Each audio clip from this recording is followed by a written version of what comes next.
I remember that night so clearly. It was raining. Not the kind of rain that crashes down in storms, but a soft, steady drizzle, like the sky was crying with me. I was in the back seat of an Uber, heading home from yet another wedding. Another one. And once again, I had gone alone. I don't know what hurt more, watching couples slow dance, lost in each other, or those quiet glances of pity when people asked, "You came by yourself?" I'd smile, crack a joke, say I was focusing on myself, but inside, a part of me was whispering, "Please see me. Choose me." That night, leaning my head against the foggy window, with some sad song playing on the radio, I made a wish. Not for just any boyfriend. I wished, with every cell in my body, to find real love. A love that saw me, felt me, knew somehow that I was his and he was mine. And right after that wish came the cruelest thought. What if it never happens for me? I half joked with the driver that maybe I was just meant to be single. He laughed and said, "The right person shows up when you least expect it." I smiled politely, but inside, I felt like hope was slipping away. After that night, something in me quietly shattered.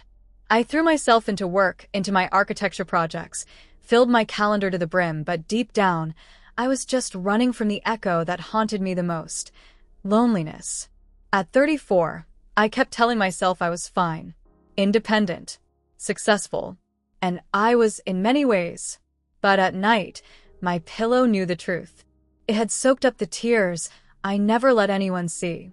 Sometimes I'd just stare up at the ceiling and wonder, what's wrong with me? Why does love seem so easy for everyone else and so far from me? I tried dating apps.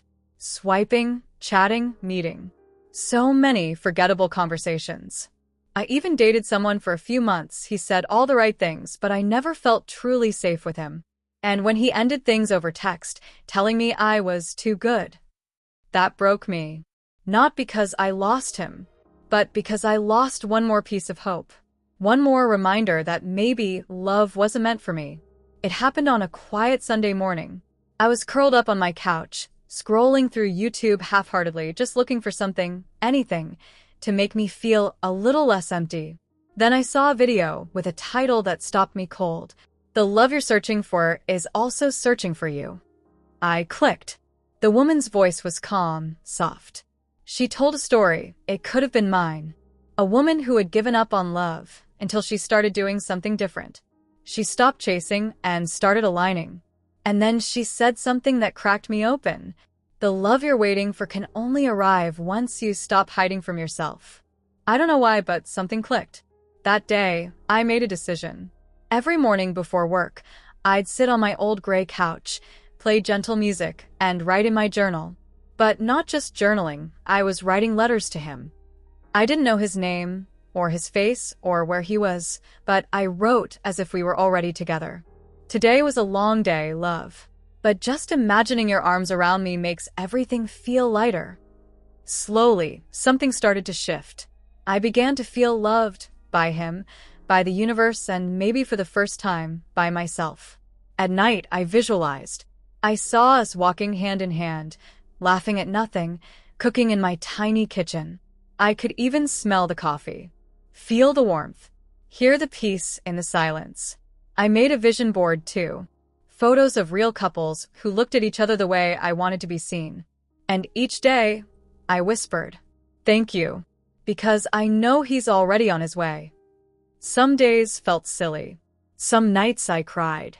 But I didn't stop, because a new kind of faith was blooming. I didn't know when, but I started to feel he was getting closer. Weeks passed, then months, and nothing. No sign, no spark, just stillness. One evening, an ex reached out, said he missed me, asked if I wanted to try again. And for a moment, I almost said yes. But deep down, I remembered the promise I made to myself. Don't settle for less than what your soul is calling in. That same week, a friend invited me to a dinner party. I didn't want to go. I was tired of being the single one at the table. But I went. I smiled. I played the part. That night, lying in bed, I whispered out loud, "If this love is real, please give me a sign." anything. Because I'm tired. There was no sign. But in that silence, something became clear. I still believed. And maybe that belief itself was already a miracle. A few days later, I walked into an old bookstore in downtown Toronto. It was one of those unexpected detours. My client canceled last minute, and I just needed to breathe. The place smelled like old pages and dust and quiet. I was standing in the fiction aisle when a book fell, right at my feet. I bent down to pick it up, and another hand reached for it at the same time. I looked up, and there he was. Not magical, not cinematic, but familiar. We started talking. He was an architect, too. Had just moved back to Canada after working abroad for a few years. He said something like, "Lately, I've been learning to trust the unseen again." And when I mentioned my letters, he paused. Then he said, "I used to write letters too, to someone I hadn't met yet." My chest tightened. Something inside me whispered, "It's him."